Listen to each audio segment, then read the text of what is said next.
Okay, guys, this is the Brown Duke Gun Show. My name is JP Garcia, here today with Luke and Jonas. Thank you guys for coming. Thank you for being here. I have a lot of questions, dude. So you shot your first match last night, right? Yeah, right. Yeah. Okay. So what did you think?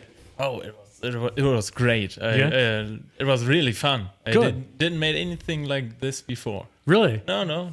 So, well, number one, I'm going to ask you to make sure you do that when you go back to Germany. But like, I know a little bit about you, but I guess maybe tell us about yourself and, how you know Luke and how this all got started and how you ended up here. Okay. Yeah. Well, I'm Jonas. I'm 24. I'm Federal Police Officer in Germany. And I met Luke like 1.5 years ago. Yeah, it's probably about it'll probably be almost exactly 2 years. Is that right? Okay. Yeah. Wow. So how did you guys meet then? Just through the police? Yeah, so we have with our reserves, there was one of my friends that was also my squad back in the day.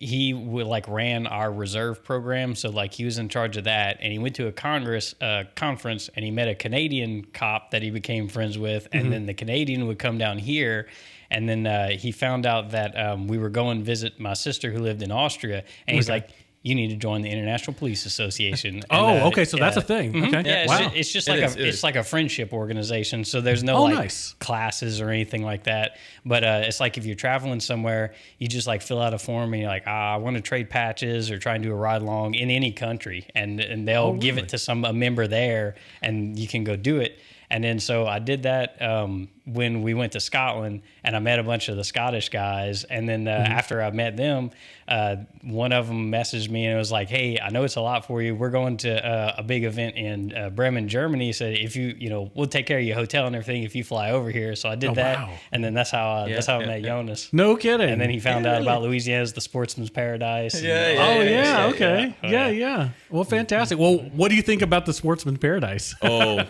I fell in love. It was really, really good. Well, fantastic. So what have you done? What have you been, sightseeing or have you hunting? Hunting, not yet. We want to go tomorrow. Tomorrow morning we're going to try and kill some squirrels. Yeah, there you go. Yeah. Okay. I've been fishing with a colleague of Luke.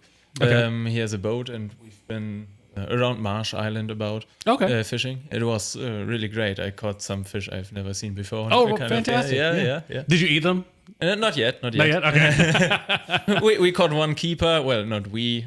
My girlfriend caught one keeper. Hey, congrats. Hey, good job.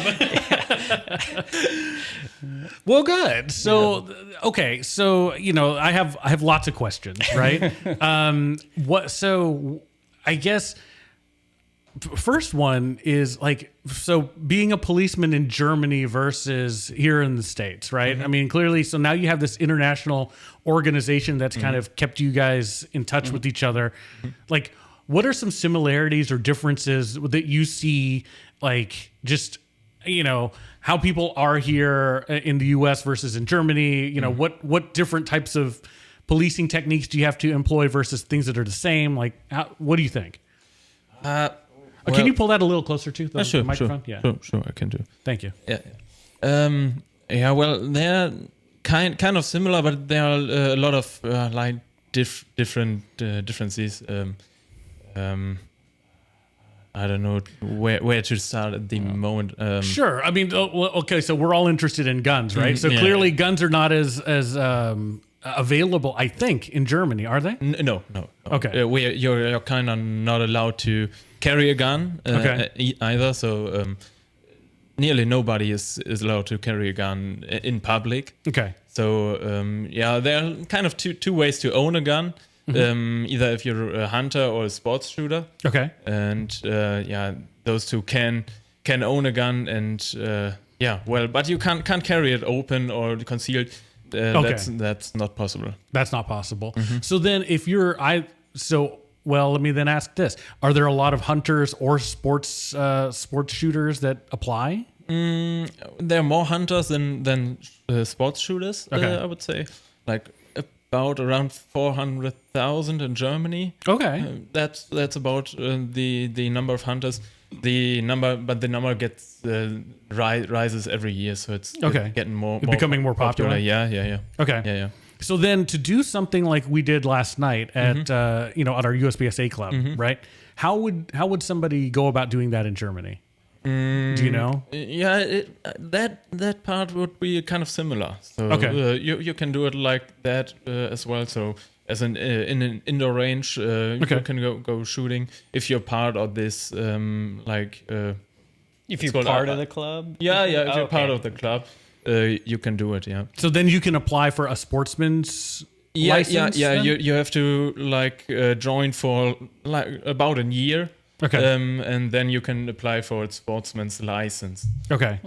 Yeah, that's about it. But you're like kind of limited in which guns you can kind of buy. Okay. You know, it's related to the barrel length and stuff. Oh, is that right? Okay. Yeah, so, it is. Okay. Interesting. So. Do you know what the rules are? Like what barrel length and what magazine capacity too? Yeah. So we're only allowed to go up to 10 round magazines. Is that right? Yeah. Okay. Yeah. Wow. Okay. So that's like shooting production, the old style. Yeah. Okay. So you can, if you're a sports shooter, is there any exception to only owning the 2 handguns? Because I think you say you could have 2. Is there any way to own more? No. Not. Well, you can apply. As well as a hunter, but you can only own 2 guns, 2 handguns. Handgun. Okay. So that's the rule. That's the rule. It doesn't matter what you do. You can only own 2 handguns. You can only own 2 handguns as a sports shooter, and you can own 2 handguns as a hunter. If you have like both licenses, you can legally own 4 handguns. Oh, okay. So you see, and then if you like, you say you need another handgun for another. Like division or so. Yeah. Okay. You can apply at the government or at the officials. I see. You know? Oh, okay. Okay, so there's still some leeway in there that if let's say for example, so last night you saw that there are many divisions in so USPSA is IPSC, so very similar. So if you started shooting in one division and then you decide, okay, well now I'm going to shoot a different division, you would have to apply to the German government to say, hey, I have now entered a new division. Is it possible that I could get another firearm? Yeah. That's cool. Kind of about it. Okay, they will get a lot of applications from me. Yeah. That's what I was saying. You'd be screwed. You could have your limited optics gun, a backup limited optics gun, an open gun, and your backup open gun, and that would be it. That's right. Yeah. That's right. Well, but no. Now I'm shooting revolver this week, so I had to apply to get 2 revolvers, and then now I'm shooting limited 10. Yeah. You see? So that's a different thing. I need 2 different more guns for that. So so it's still possible, but it's difficult. Like, what does the process look like? Do you have any idea of applying? How long does it take? Do people usually get approved, or is it hard to get approved? Yeah, well, you usually get approved. Okay. I kind of know more about the hunter license and how to go through this. But you usually get approved if there are no like hard crimes in your bag. So when he comes back and he's a grandmaster in IPSC, he can run us through. There you go. He can run us through everything when he's the next Eric Graffel or something. That's right. Yeah. Hey, look, it started here. That's perfect. Yeah. No, that's good. I have a tangent question to that actually. So you'll know why I'm asking this. It's a very controversial subject here in the States. Since it's more difficult to have gun ownership in Germany, do you think like that kind of directly correlates to the amount of crime that you have to I guess address as a policeman? Well, I don't know that there are like in Germany we have like a lot of crime with knives.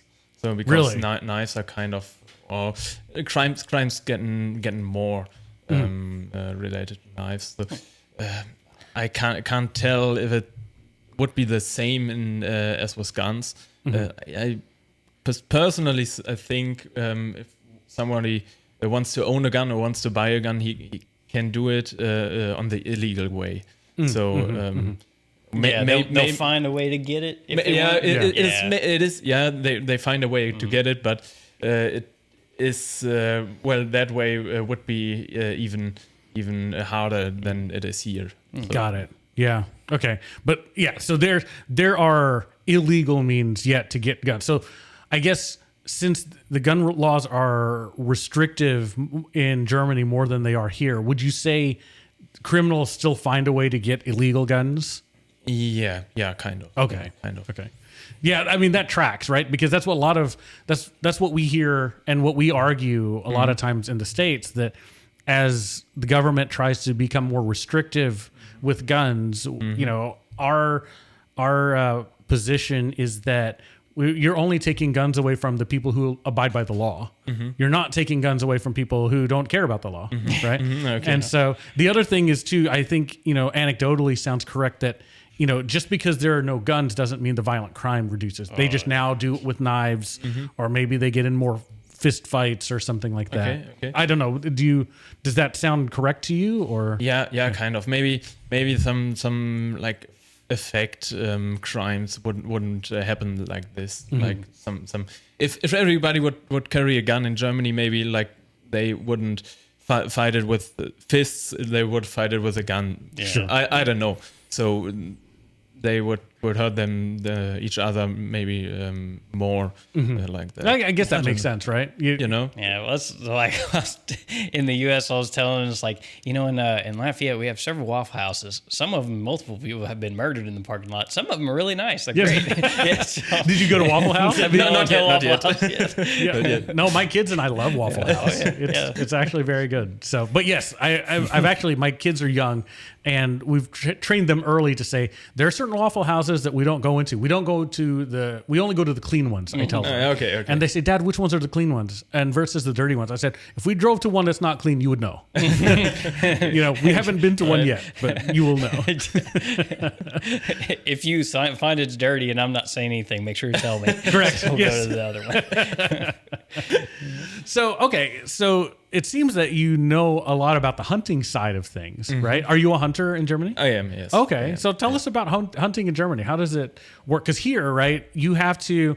A lot of times there's certain seasons, and you have to have certain licensing or tags. You have to have hunting safety, all of those things. So in Germany, how does that work? Well, first of all, you have to like not apply for a hunter's license. You have to make it. It is like in course. You have to visit it like once or twice a week, or 3 to 4 weeks. Every day in a row. Oh, is it? Okay. Yeah, yeah, that's it. And it has. How long is the training? So 3 to 4 days a week for how many weeks? Like half a year about. Is it? Yeah, wow. Yeah. You learn I think it is a good thing. You learn a lot about animals. Sure. You learn how to shoot as well. You learn a lot about law, what you're allowed to do, what you're not allowed to do. 6 months. Yeah. Wow. So if up to 6 months. I would say. Like if I just say, okay, I want to hunt. I know you can't hunt squirrels there. Like if you're like, if you're like, I want to hunt squirrel. I don't own any guns. Don't know anything about hunting. I could almost take the hunting classes, and that would get me all the way to there. Like you don't need a. Yeah. Oh, kind okay. of. You Wow. take the hunting classes, and there will be like a test at the end, as well as in shooting, like trap and skeet shooting and rifle shooting. Oh wow! At the end. So you have to shoot. You have to shoot, and you have to get a number of points, so you pass the test. Like, kind of, yeah. Wow! Golly. Here they, It's just they just hand you a hunter safety course, and then how long? I don't even know how long that is. It's not an afternoon. Yeah, I think so. Yeah. I think it's like usually they do it over a weekend. There's like 1 day of classroom, and then I think there's like a half day of classroom, and then usually they like you go shoot and make sure you can be safe, and Sure. I think you just have to hit like 2 clays or something, and that's it. Okay. Yeah. It might be different. That was years ago. So. Sure. Yeah. Now, so that's a good question. Do you have to keep it up? So after you get your initial hunting license, do you have to go for continuing education or anything like that? It is like you pay, or you have to get your hunter's tag kind of every 3 years again. Oh, okay. And you don't have to do the course again, but there will be a background check again. Okay. So there will be a background check if you apply for this, hunter's license. Sure. There will be a background check, and they can, take your guns away then. Got it. If you don't pass it. Well, that fortunately that happens here too. Yeah, if you do something bad and you don't pass the background check, you don't get guns anymore. Yeah. So that's interesting. That's okay. So 6 months. 6 months you go 3 days a week or 4 days a week and get trained. Like 6 months and probably like 2 days a week. I would say. 2 days a week. Okay. 2 days a week. But even still, that's pretty impressive. That's no, but Brandon and I have talked about this on the show before, right? So, here, as you probably heard, and as we'll tell you right now, it's our hunters' safety and even concealed carry licensing is not that rigorous, and in the U.S., of course, we're gun. You and I all pro gun people, right? Yeah. We want people to act safely with guns and do all of these things. And there's a lot of benefit, in my opinion, for lawful, law-abiding citizens to be able to get firearms at their, at any time they want. The caveat to that is that Brandon and I have always said this: is that when you go to concealed carry, particularly concealed carry, right? There should probably be some requirement of training if you're going to carry a gun on your hip for the purposes of protection, it may not be a bad thing to have a 2 days a week for 6 months training to understand the law, understand when you can, pull the gun out and, have to defend your life or whatever it is. And, for more people to learn that you can't just pull the gun out and take warning shots or, anything like that, hey, when you're actually pulling your firearm to defend yourself, there's a reason, and 6 months, 2 days a week. I mean, that seems like a good thing, right? I mean, now the internet's going to blow up on the United States side saying, JP hates guns and hates all these things. But I'm not saying that. I'm just saying if you're serious about protecting your life, right? Okay. You should probably train. Yeah. Oh yeah. So I like that. 6 months and that's interesting. So then follow-up question to that. You're a hunter. What do you like to hunt? The main species in Germany is like roe deer. That's the most common species for deer. So at the place where I am, we have a lot of like small game, goose, hare, rabbit, pheasant, ducks as well. So that's mainly the game I Interesting. I hunt. So what is the hunting community very large in Germany? Like, so for example, here in Louisiana, it is part of the culture to be a hunter, right? Hunter or fisherman or something, a way to live off the land, right? So in Germany, similar? No, not that much. Not that much. Okay. Like in every village, there's a hunter or someone knows a hunter, but they keep on kind of staying at themselves. So staying in a smaller group. They're not like in the public or part of the public. Do you think they're looked down upon? Like people are they accepting of hunters, or they feel like maybe hunters should not be? I think most of them accept hunters. But there are as well a lot or some that are like really, really mad about hunters shooting animals. They say maybe nature has to go by itself, and you don't have to hunt or to kill an animal. Oh, really? Right, well, then how do you eat? So that makes sense. But I mean, I think that's actually more similar than different in the States. In Louisiana, we're very pro hunter, very pro, self-sufficient, everything. Like I'm not an avid hunter or anything. I really just started picking it up again the last couple of years, just going squirrel hunting and stuff like that. But I'm the weirdo at work because everybody else is planning their vacation around hunting trips and everything like that. I had so many people that when they found out he was here and specifically to go hunting, they're like, "Oh, does he want to come duck hunting with me? Did he want to come kill some some hogs? You want to come do this? And I mean, Oh yeah. golly. Oh, that's the thing. If you had time, you want to like hunt the wild hogs. You can go to Texas and hunt them from a helicopter. Yeah, I've seen some videos. Yes.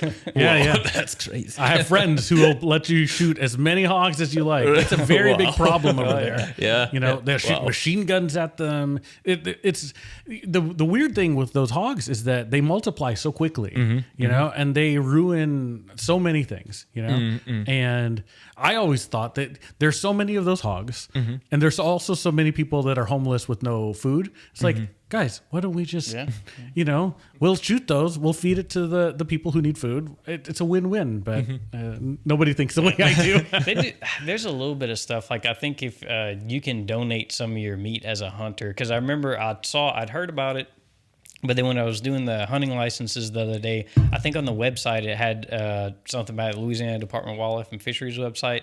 There is something where you can donate some. There's probably all kind of there's probably some kind of restrictions and everything, but they did have like, hey, click here if you wanted to donate game or something like that. So that is a real thing. I've seen that too, but I feel like it should be more. You know, it should be more of a regular thing. Not a one-off thing. Because I don't know if you're aware, but a lot of the folks in Louisiana, when they go hunting, that's part of their normal. They'll take that meat and they'll consume it through the year, right? They try to live off of that meat, so they're living off the land and all of those things. But there's so many. I mean, I just keep thinking feral hogs. Like, it is such a problem here. Okay. You know, even so far as that, I'm sure you've seen the videos where they'll have explosives and they'll blow up explosives to kill as many hogs as they can. What? Yeah. Look up on YouTube. You can see like they have tannerite, and they'll put a deer feeder, and underneath they'll put a pile of tannerite. And then these hogs will go under there and they'll hit it with a sniper rifle. They'll hit the pile of tannerite. There are 10, 15 hogs there, and then just poor hogs. Boom, and they just and it's just like pieces falling down. Jeez. It's nuts. But like, you know, then you talk to farmers. You know, I used to live in Texas, right? And you talk to folks who own large pieces of land, and it's a super huge problem because if you see one hog, there's 100 that you don't see, you know? And when they produce offspring, it could be a litter of 10. And they just whoosh, and you know, and if you don't kill them all, like if one of them survives and then breeds, and then the next year you have the same amount of hogs. And I think they only stay pregnant for like 3 months, and then they give birth or some weird small amount of time. So anyway, so interesting. Well, welcome again to Louisiana, to the land of you can shoot anything you want. Our wonderful lawless swamp. In the swamp. Yeah, you can shoot whatever, take whatever, eat whatever you want, man. So, so now I got to ask you, like my passion. You went to USPSA last night. What'd you think? I really liked it. It was kind of fun. It was fun, like shooting holes in paintball, basically. But like the combination between hitting the target at the right place or at the right spot and being fast, that's a combination that I liked. I really liked it too. That's a challenge. Yeah, well, I was going to say, how does that compare to maybe some of your training that you do for work, either police or military or stuff like that? Is it similar? Is it different? Well, we do some shooting as well while walking and stuff, but not as that fast. Okay, so not practicing the speed aspect of it. So not that interesting. What? So, I guess like. Because I'm going to geek out on the game. So I'm going to ask you all the non-game stuff first then. So like as far as pistols and things of that nature, what are your preferences on pistols? And were you able to shoot that last night? You gave me a Glock 34. Yeah. 34, yeah. Okay. Yeah. I imagine Glocks are very popular over there in Germany? Yeah, they are too, yeah, sure. Okay. Well, we, as the German... police, they keep on buying like German brands. Sure. So maybe basically Heckler and Koch. Okay. So that's about it. Okay. Yeah. So are all the service weapons like through all the German federal police like at your level or something do they all carry like the same pistol? Or yeah. okay. Yeah. And we're not allowed to like carry a private gun. So you can't go as a hunter, go to the shop and buy a private gun. Okay. Interesting. So everybody's carrying H&Ks over there. You guys well, not everybody, but I think most guns, most police carry H&K. Wow. And some maybe carry some Walter pistols. Walters, yeah. Walters, yeah. Did you meet the guys that shoot Walter last night? Were they there? Chad and Chad wasn't shooting. He wasn't shooting? Chad was shooting. Yeah. Okay. And there's another guy who shoots the PDP. Yeah. Jacob. Was he there? Yes, I think so. He usually appendix carries. No. Jacob Scott. Scott. No. Jacob wasn't there. Yeah. No. Okay. I haven't seen him a little while. Well, he got married. Yeah.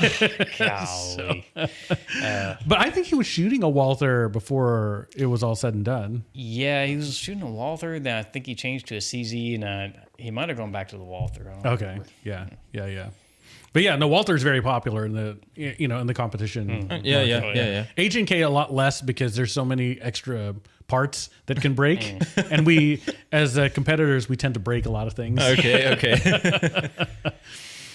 But yeah, because we're putting probably low end 5,000 rounds for a beginner shooter who's just starting in the competition world, probably 5,000 rounds a year, Okay. And probably as you get in, I've had seasons where I've had 25,000 plus rounds a year. It averages to about 10-ish thousand rounds a year. Okay. Just for practice and stuff like that. Okay, wow.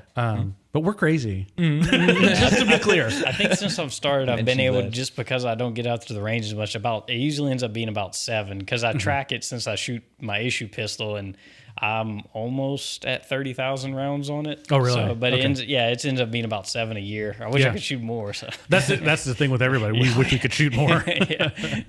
So what do you think on round count, like practice for you guys as a police? Do you guys practice a lot, or is it low round count for practice for you? No. We can kind of practice whenever we want or whenever we have time.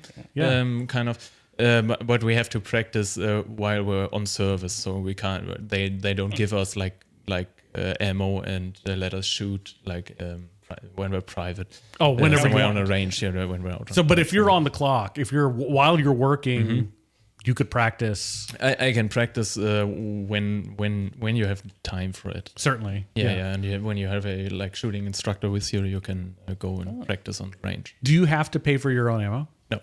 Really?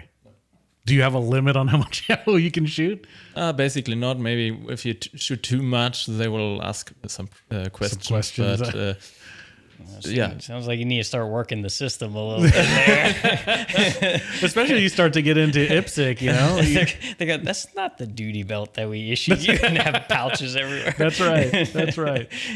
Yeah. So what did you think about the gamer rig versus having your own? How could you compare that to your duty rig? The racing rig that you had last night. It was different. So the holster didn't have any safety on it. Sure. A retention, The retention. Retention. That's what I mean. Yeah. And I maybe had to rearrange it a bit so the mag pouches should have been on the left hand side as on duty as well. So I'm trying to shoot, reload, and I grab right on my left side, and there was no mag pouch, and it was pretty much at the hip. Yeah, at the hip. Yeah. Okay. Oh, so like production. Yeah. Okay. Yeah. So yeah, that's configurable per division though. Sure. So yeah, you can move that wherever you want to. Interesting. Okay. Y'all had you sent me a video one time where it was like the simulator thing, like you were shooting the live rounds at the screen or something like that. Is was that you just doing that, like going practice while you're at work? Yeah, that's at our place we do it like we're shooting on the screen, and we're on a simulator, and some other places or other police officers. If they don't have the opportunity to go to shoot on a screen, they maybe go on an outdoor range from the Bundeswehr or wherever. Is it so like the range. Was it like an indoor range, kind of like at Sentry, but they just project something on the back wall, or how did that? That's what. Okay, yeah, because he sent me a video of him shooting an MP5 at like balloons on a screen, like live firing, and I was like, "What? It looks pretty cool." That's amazing. Yeah. We need to do that. Yeah, I don't know how to do that, but we need to do that. Figure it out. Now, do you have Ace VR? No, I don't have. Oh, you need to show. Somebody needs to show them Ace VR before you leave. Yeah, cool. That's a really cool one where it's that VR headset. Okay. And they have the plastic firearm, and in the VR, it's like doing a USPSA match. Okay. Just in your living room. Oh, really? You could run around the room and everything. Wow. It's really cool. Okay. Yeah. I believe that. I also I will trade you that for shooting live MP5 inside at balloons. JP will come. He'll bring his Ace VR, and you can let him use That's the room right. while you. I'll come to Germany. That's okay. There we go. Perfect. I can't imagine what it's like to have to bring guns to Germany. Oh, I don't know. I've traveled with guns exactly one time internationally, and it was a wild pain in the neck. Yeah. Well, they have a place. There's actually a guy. I don't know if you ever heard of any like the brutality matches that they do in like Finland and stuff like that, Sweden. No. So it's a 2-gun action match, and the divisions are like, armored and stuff. So you have to wear like so many pounds of like plates and body armor. You have to wear a helmet, carry a liter of water, all kind of stuff like that. Yeah. But basically, one of the guys that does it, I guess is okay. Like shout out.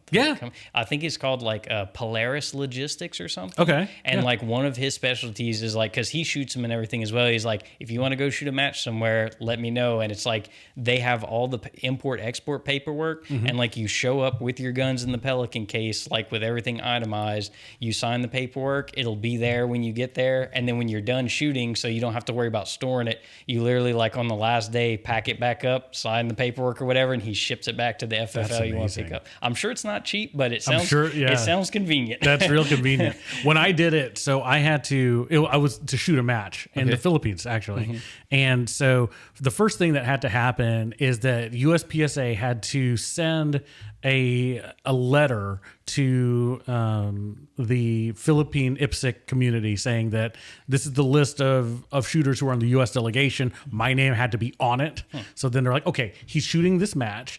And then I had to go to the U.S. Border Patrol, right? And register my guns.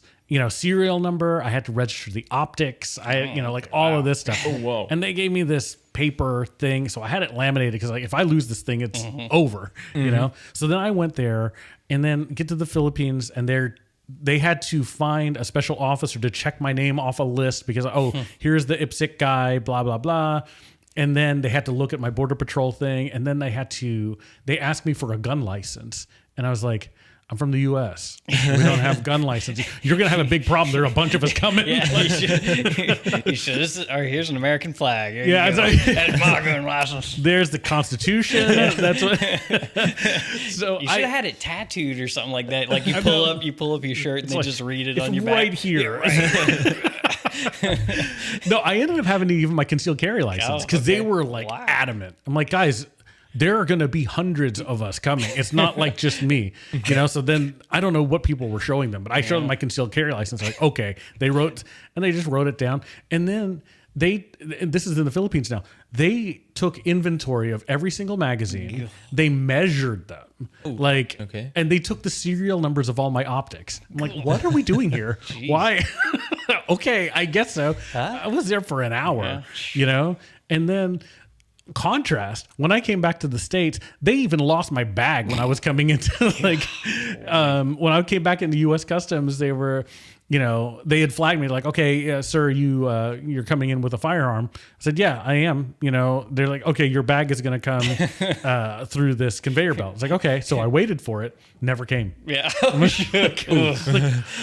Where's my bag? Was it one of your open guns? It was my open guns. Yeah. I was like, gosh, that's worth more than my car. So anyway, so it had turned out that somebody in the airline had put the bag on the plane already. So they had to go to the plane and take it back off so it could come through, customs.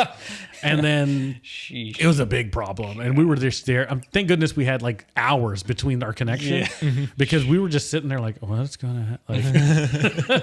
So it was a big cluster, as we call it, right? So interesting. But yes, having that concierge service just say, here are my guns. See you when I get home. That would be really nice. Whoa. That would be really nice. Would be good. I think if I come visit you and we go hunting, you can borrow mine this time. I'll borrow yours whenever I go. I think that's the best way. So, like, I guess, have you shot machine guns and stuff here yet? Or like, No, I guess you have access to all of that as a policeman though, back in Germany? No, not. We just, as in like normal patrol officer, you only keep on shooting like MP5 and your service pistol.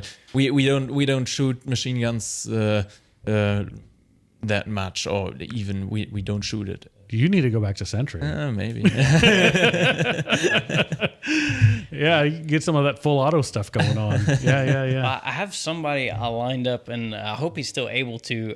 Hopefully, he said the one thing he wanted to do while he's here is shoot an actual 50, and I need to call the guy back to see if he's still available and like where we go shoot it and stuff like that. So that was one of the things I said, what do you want to do when you come? Oh, I don't know. Then finally he said, can I shoot a 50? And I was like, all right, I'll try and find somebody. Well, we have them. Yeah. I mean, go talk to Austin, get the 50 from the range. The one. Oh yeah. So he said he saw it. And he was like, I didn't even know he could suppress a 50. It's like, it doesn't help. Yeah.